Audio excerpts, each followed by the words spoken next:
Assalamualaikum warahmatullahi wabarakatuh. Perkenalkan, nama saya Ersan Syahputra Telombanua, NPM 1914373066. Prodi saya D3 Teknik Komputer, Fakultas Sains dan Teknologi, Universitas Pembangunan Pancabudi, tahun ajaran 2019-2020. Baiklah, pada kesempatan kali ini saya akan menjelaskan sedikit tentang struktur sistem komputer yang dimana untuk memenuhi tugas yang diberikan oleh Bapak Saiful Bahri, Eskom Mkom. Sistem komputer. Sistem komputer terdiri atas CPU dan sejumlah perangkat pengendali yang terhubung melalui sebuah bus yang menyediakan akses ke memori. Dan setiap device controller atau pengendali bertanggung jawab atas sebuah hardware spesifik. Kemudian, setiap device dan CPU dapat beroperasi secara konkuren atau bersamaan untuk mendapatkan akses ke memori. Dan sebuah memory controller ditambahkan untuk sinkronisasi akses memori.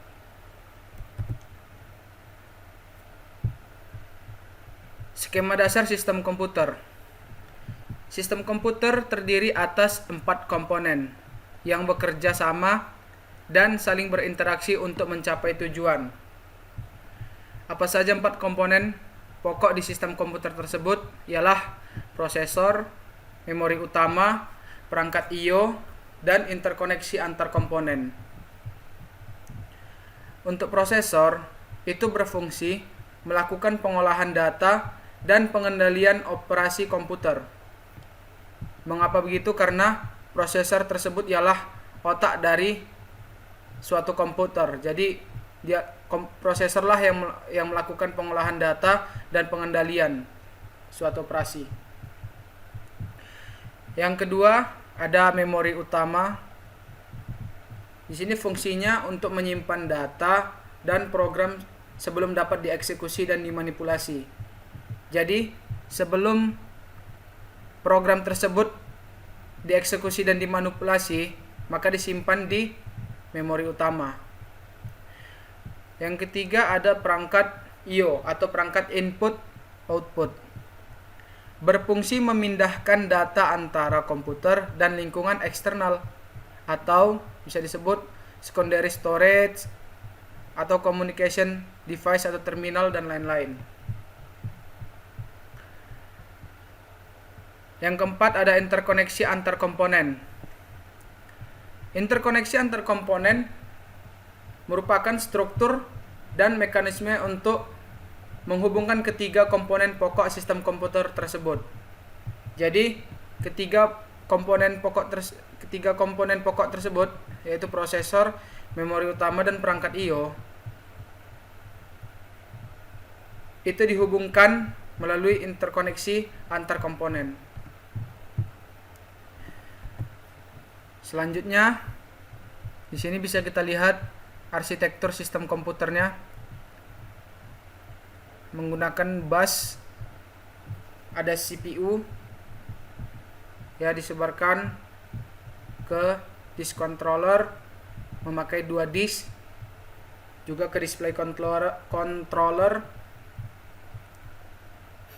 kemudian memory controller, printer controller, hingga ke tape controller dan sound controller. Dan yang terakhir ada bus master. Jadi seperti inilah arsitektur sistem komputernya.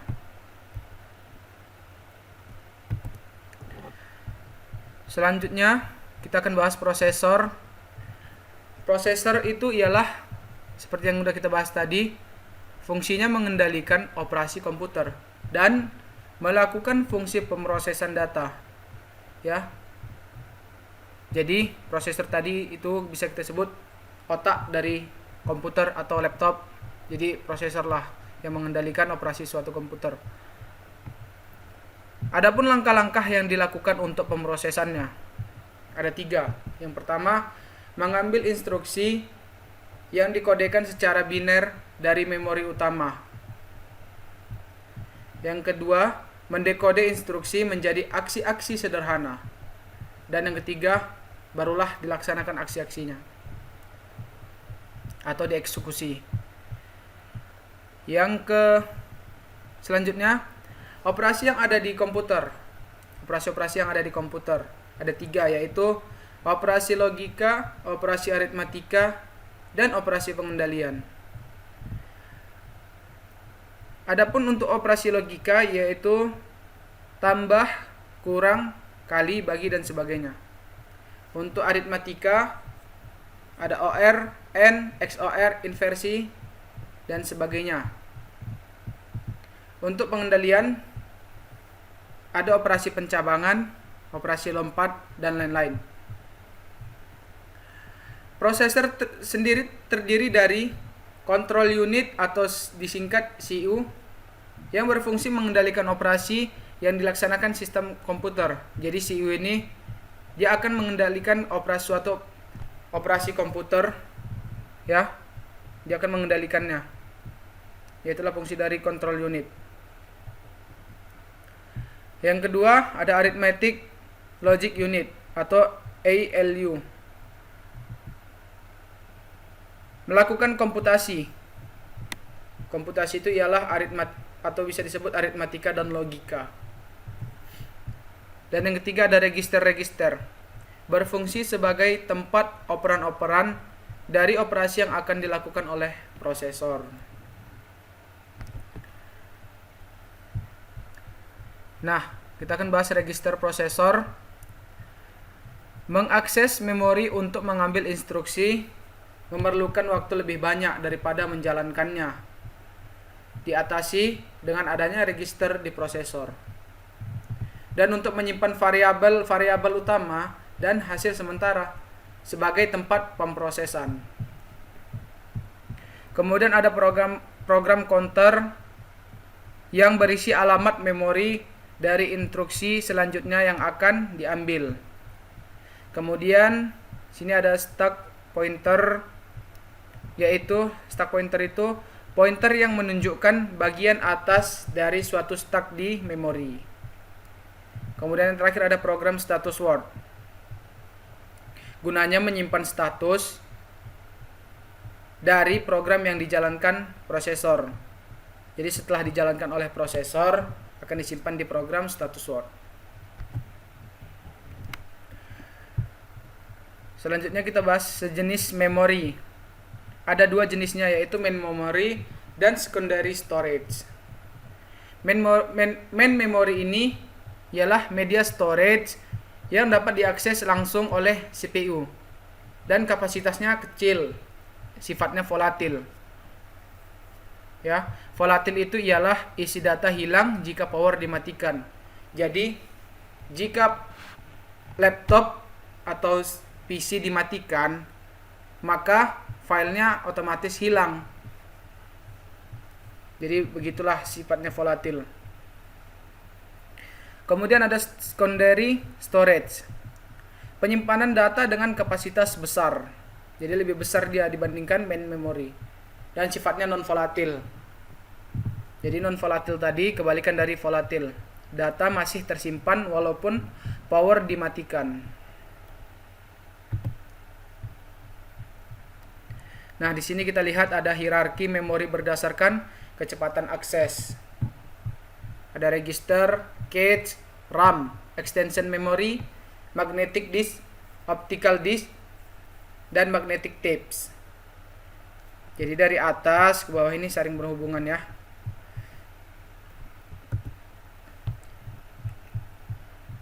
Untuk register itu bisa disebut juga dengan memori atau dapat dipandang sebagai memori. Register merupakan memori yang terletak di prosesor. Jadi letaknya register itu berada di prosesor. Tabel di atas, maksudnya tabel yang ini, selain menyatakan hierarki kecepatan, juga menyatakan hubungan-hubungan lain, yaitu ada 4 hubungan, yaitu hubungan harga, hubungan kapasitas, hubungan kecepatan akses, hubungan frekuensi pengaksesan. Hubungan harga, semakin ke bawah semakin murah. Harga diperhitungkan berdasarkan rasio rupiah per bit data disimpan. Jadi semakin ke bawah semakin murah. Kemudian ada hubungan kapasitas. Semakin ke bawah biasanya kapasitas semakin besar. Jadi makin ke bawah makin besar kapasitasnya. Kemudian ada hubungan kecepatan akses. Semakin ke bawah semakin lambat. Semakin ke bawah semakin ke magnetic tapes, kecepatannya semakin lambat. Dan yang terakhir ada hubungan frekuensi pengaksesan. Semakin ke bawah semakin rendah frekuensi pengaksesannya. Setiap kali prosesor melakukan eksekusi, prosesor harus membaca instruksi terlebih dahulu dan data dari memori utama. Agar eksekusi tersebut dapat dilakukan dengan cepat, maka harus diusahakan instruksi dan data tersedia di memori yang berkecepatan akses yang lebih tinggi.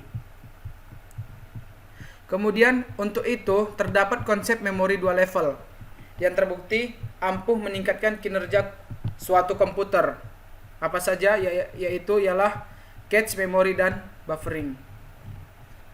Nah, ini dia cache memory dan buffering. Cache memory yaitu ialah memori di antara memori utama dan register prosesor. Jadi letaknya cache memory tersebut berada di antara memori utama dan register prosesor. Memori ini berkecepatan tinggi dan harganya lebih mahal daripada memori utama. Dengan adanya cache memory, prosesor tidak langsung mengacu pada memori utama atau main memory, tetapi mengacu lebih dulu pada cache memory yang berkecepatan akses lebih tinggi.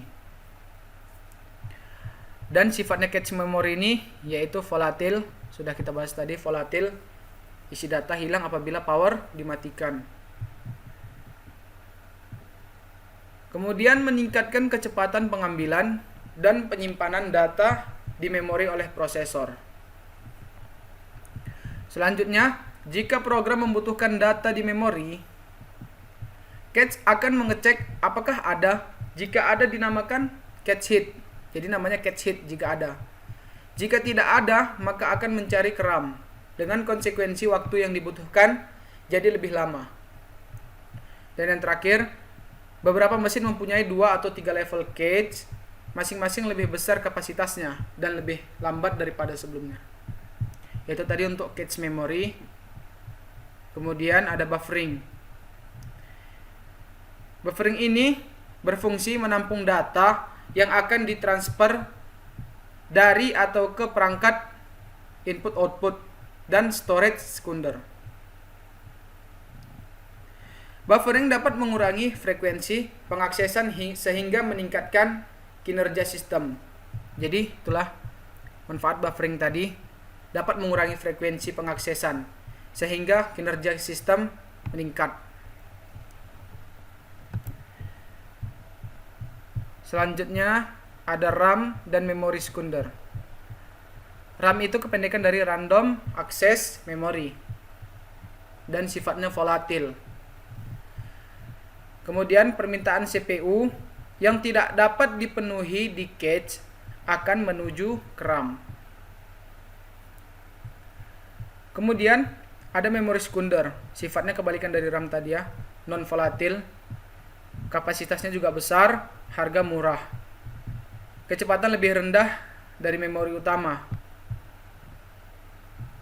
Contoh flash drive, optical disk, magnetic disk, dan magnetic tape.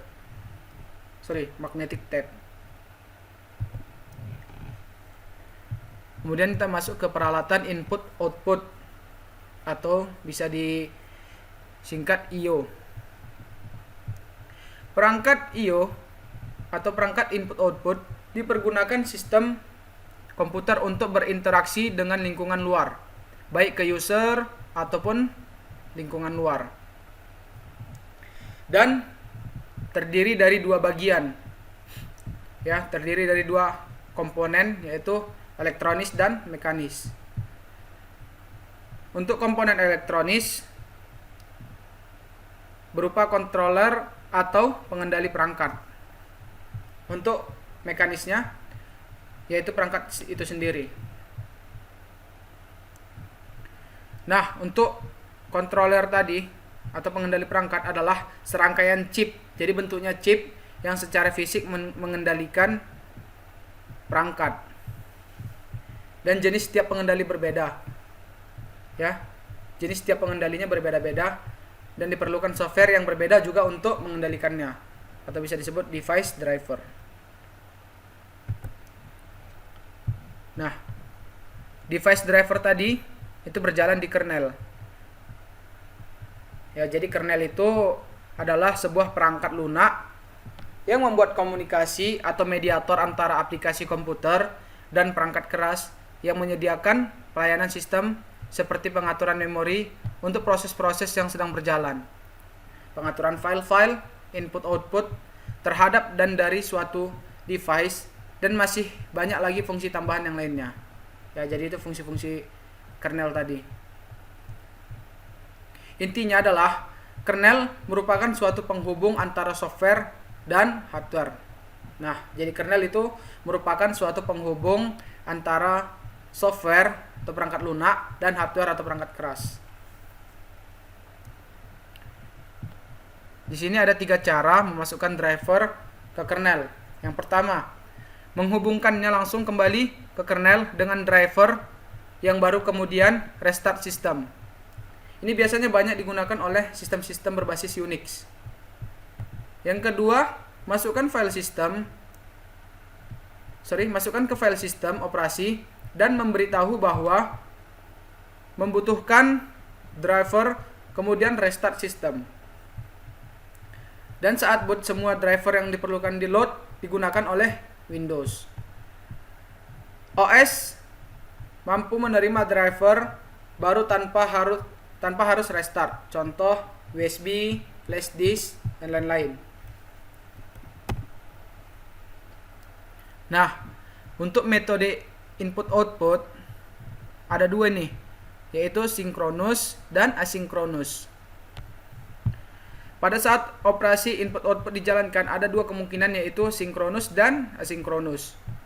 Sinkronus yaitu dia sifatnya menunggu dulu sampai proses I/O selesai. Kalau asinkronus kebalikannya, proses lain dapat berjalan walaupun operasi input output belum selesai. Jadi berbeda ya sinkronus dengan asinkronus.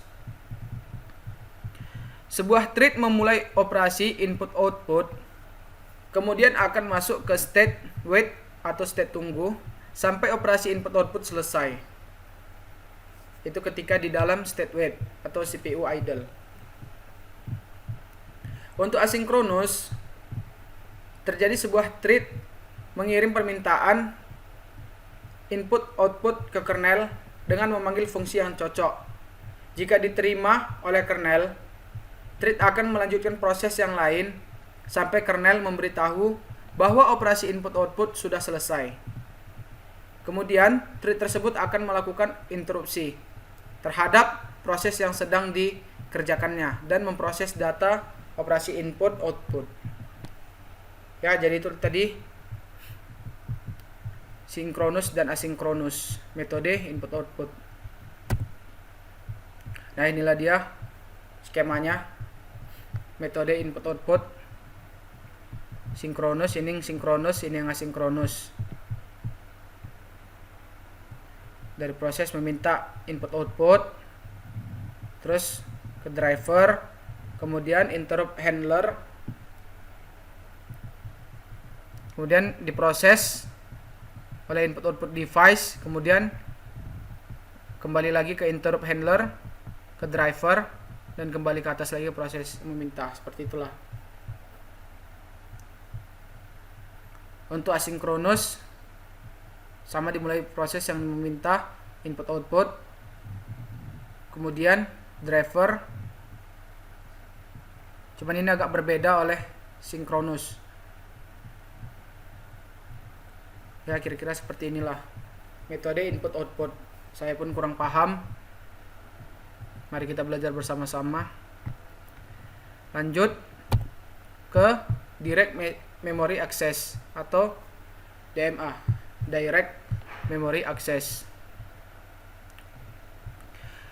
Merupakan perangkat pengendali memindahkan data dalam blok-blok dari buffer langsung ke memori utama atau sebaliknya tanpa campur tangan prosesor.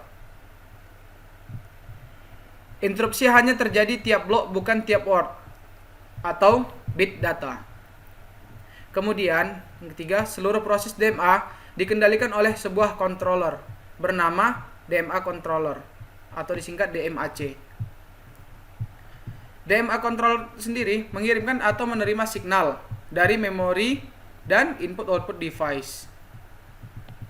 Jadi itu gunanya DMA controller tadi, mengirimkan atau menerima signal dari memori dan input output device. Kemudian ada prosesor hanya mengirimkan alamat awal data, tujuan data, panjang data ke pengendali DMA. Dan yang terakhir, interupsi pada prosesor hanya terjadi saat proses transfer selesai.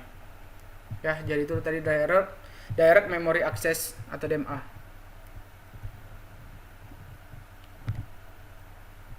Nah, seperti inilah proses DMA tadi, direct memory access.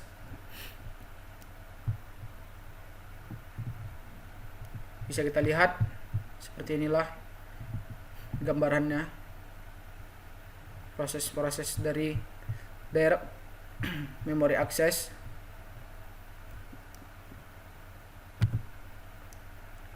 Nah, kita masuk ke interkoneksi antar komponen. Interkoneksi antar komponen bisa disebut juga bus. Interkoneksi berkaitan dengan tata cara hubungan antar komponen.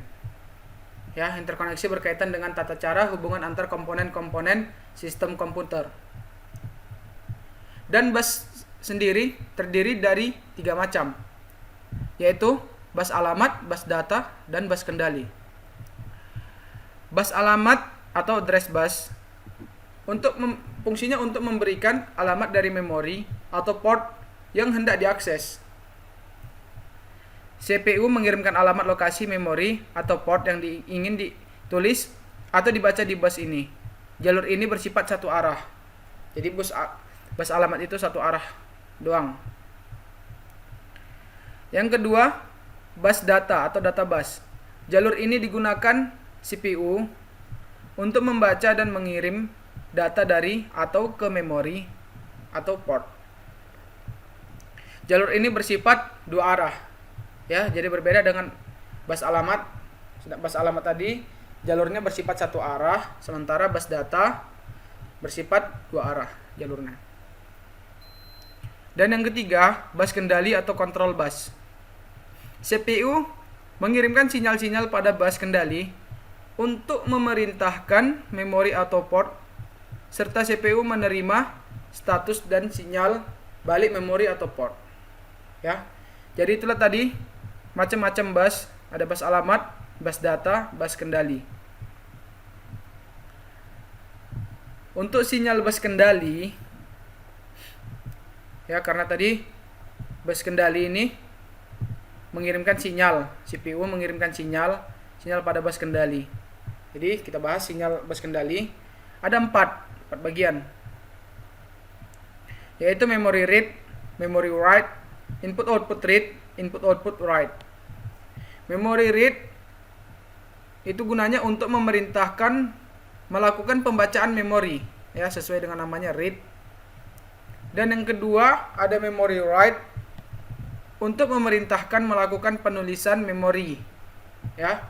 Jadi sama seperti namanya write, gunanya untuk penulisan memori.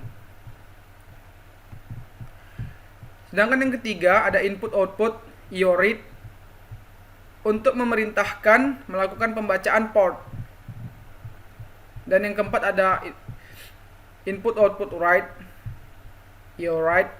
untuk memerintahkan melakukan penulisan port. Jadi kebalikannya dia, read dan write.